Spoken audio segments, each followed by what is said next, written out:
تاکہ ہم عوام کے مسائل کو مؤثر انداز میں حل کر سکیں، اپنے فرائض کو ایمانداری کے ساتھ ادا کریں۔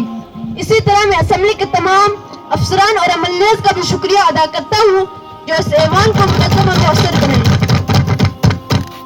اہم کردار ادا کرتے ہیں۔ مجھے یقین ہے کہ آپ سب اپنی محنت کے ساتھ کام کرتے رہیں گے۔ آخر میں دعا کرتا ہوں کہ اللہ تعالیٰ ہمیں ملک و ملت کی خدمت کرنے کی توفیق عطا فرمائے۔ اسمبلی کی کارروائی کو شروع کرتا ہوں۔ میں سب سے پہلے اجازت دیتا ہوں آمینہ صاحبہ کو کہ اپنی بات رکھیں۔ محترم اسپیکر صاحب، میں آپ کا شکریہ ادا کرتی ہوں، آپ نے مجھے وقت دیا۔ میں آپ کی اجازت سے عوام کی توجہ ایک نہایت اہم مسئلے یعنی سڑک اور ٹرانسپورٹ کی طرف دلانا چاہتی ہوں۔ سڑکیں اور ٹرانسپورٹ کسی بھی ملک یا علاقے کی ترقی میں اہم کردار ادا کرتے ہیں۔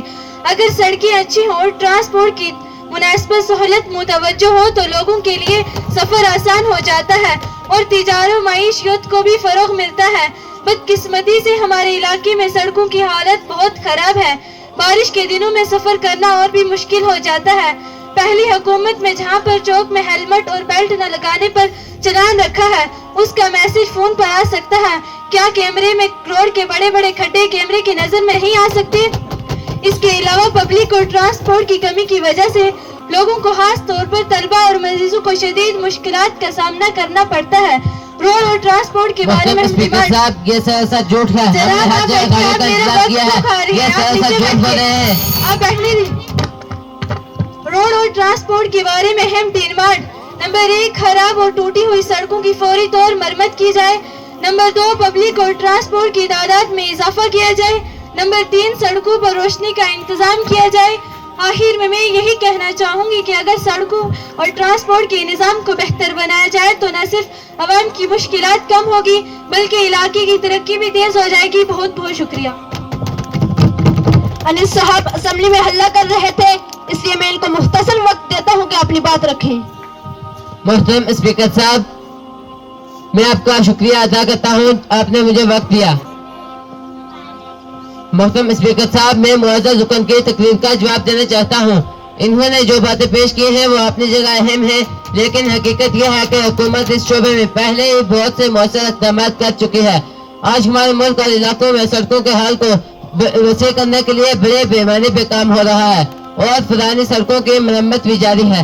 اس کے ساتھ ٹرانسپورٹ کو بہتر بنانے کے لیے حکومت مختلف منصوبے شروع کیے ہیں، اور جہاں تک پبلک ٹرانسپورٹ کا تعلق ہے، حکومت نے سو اور دیگر سفری سہولیات میں اضافہ کیا ہے تاکہ عوام کو سفر میں آسانی ہو سکے، اور اس کے ساتھ ٹریفک قانون کو مزید بنایا ہے تاکہ سڑکوں میں حادثات میں کمی آئے۔ اور میں یہ بھی کہنا چاہتا ہوں کہ محترم اسپیکر صاحب انہیں بٹھائیے، یہ میں وقت کیوں ضائع کر رہا ہوں۔ میں یہ بھی کہنا چاہتا ہوں کہ ترقیاتی کام مرحلہ وار ہوتے ہیں اور انہیں مکمل ہونے میں وقت لگتا ہے، اس لیے ہمیں صرف مسائل بیان کرنے کے بجائے ان اقدامات کو بھی تسلیم کرنا چاہیے جو پہلے کیے جا چکے ہیں۔ آخر میں یہی کہنا چاہتا ہوں کہ حکومت سڑکوں اور ٹرانسپورٹ کو بہتر بنانے کے لیے سنجیدہ ہے اور آنے والے وقت میں ترقی دیکھنے کو ملے گی۔ بہت بہت شکریہ۔ اس کے بعد میں اجازت دیتا ہوں عملے اسما صاحبہ کو کہ وہ اپنی بات رکھیں۔ محترم اسپیکر صاحب، میں آپ کا شکریہ ادا کرتی ہوں کہ آپ نے مجھے وقت دیا۔ میں آپ کی اجازت سے ایوان کی توجہ ایک نہایت اہم موضوع یعنی صحت کی طرف دلانا چاہتی ہوں۔ صحت کسی بھی قوم کی ترقی کی بنیاد ہوتی ہے۔ اگر عوام صحت مند ہوگی تو وہ بہتر طریقے سے کام کر سکے گی اور اپنی ملک کی ترقی میں اپنا اہم کردار ادا کرے گی۔ بدقسمتی سے آج بھی ہمارے ملک کے بہت سے علاقوں میں صحت مناسب سہولیات موجود نہیں ہیں، خاص طور پر دیہاتی اور دور دراز علاقوں میں ڈاکٹروں کی کمی، ہسپتالوں کی قلت اور ضروری ادویات کا نہ ہونا ایک بڑا مسئلہ ہے۔ اس وجہ سے غریب اور عام لوگ صحیح علاج حاصل نہیں کر رہے۔ آپ مجھے بولنے دیجیے، آپ کو وقت ملے گا اس ٹائم آپ اپنی بات رکھنا۔ صحت کے بارے میں اسمبلی میں رکھے جانے والی اہم ڈیمانڈ: نمبر 1، نئے ہسپتال اور صحت مراکز قائم کیے جائیں۔ نمبر 2، سرکاری ہسپتالوں میں سستی ہے۔ آخر میں یہی کہنا چاہوں گی، اگر ہم عوام کو صحت مناسب سہولیات کا مضبوط اور خوشحال بنے گا۔ بہت بہت شکریہ۔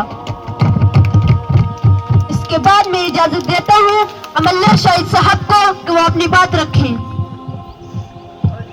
سب سے پہلے میں اسپیکر صاحب آپ کا شکریہ ادا کرتا ہوں کہ آپ نے مجھے چند منٹ دیے بولنے کے لیے.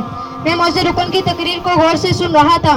انہوں نے صحت کے شعبے کے مسائل کی نشاندہی کی ہے جو یقیناً اہم ہے، لیکن ہمیں یہ بھی دیکھنا ہوگا کہ حکومت ان مسائل کو حل کرنے کے لیے کیا اقدامات کر رہی ہے. ہم یہ کہنا چاہتے ہیں کہ صرف وعدے اور اعلانات کافی نہیں ہیں. زمینی ہم نے وعدے اور اعلانات کی ہماری کرنے کی کوشش کر رہے ہیں.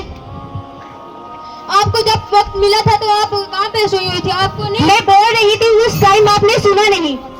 آپ میرا وقت کیوں ضائع کر رہی ہے؟ جب آپ ہمارا وقت ضائع کر رہے تھے تب کہاں تھے؟ ان کو اسپیکر صاحب نیچے بٹھائیے، یہ اسمبلی کے رول کو توڑ رہے ہیں. زمینی حقیقت تو یہ ہے آج بھی بہت سی سرکاری ہسپتالوں میں بنیادی سہولیات کی کمی ہے. کئی جگہوں پر ڈاکٹر موجود نہیں ہیں اور مریضوں کو بر وقت علاج نہیں مل پاتا. حکومت ہر سال صحت کے شعبے کے مسائل کے لیے بجٹ کا اعلان کرتی ہے، مگر اس بجٹ کا بڑا حصہ مؤثر طریقے سے استعمال نہیں ہو پاتا. دیہی علاقوں میں صحت کے مراکز اکثر بند رہتے ہیں اور غریب عوام کو نجی ہسپتالوں کا مہنگا علاج برداشت کرنا پڑتا ہے. اخیر میں یہی کہنا چاہوں گا کہ صحت عوام کا بنیادی حق ہے. اگر حکومت واقعی میں عوام کی فلاح چاہتی ہے تو انہیں عملی اقدامات کرنے ہوں گے تاکہ ہر انسان کو سستی اور طبی سہولیات حاصل ہو سکیں. شکریہ والسلام.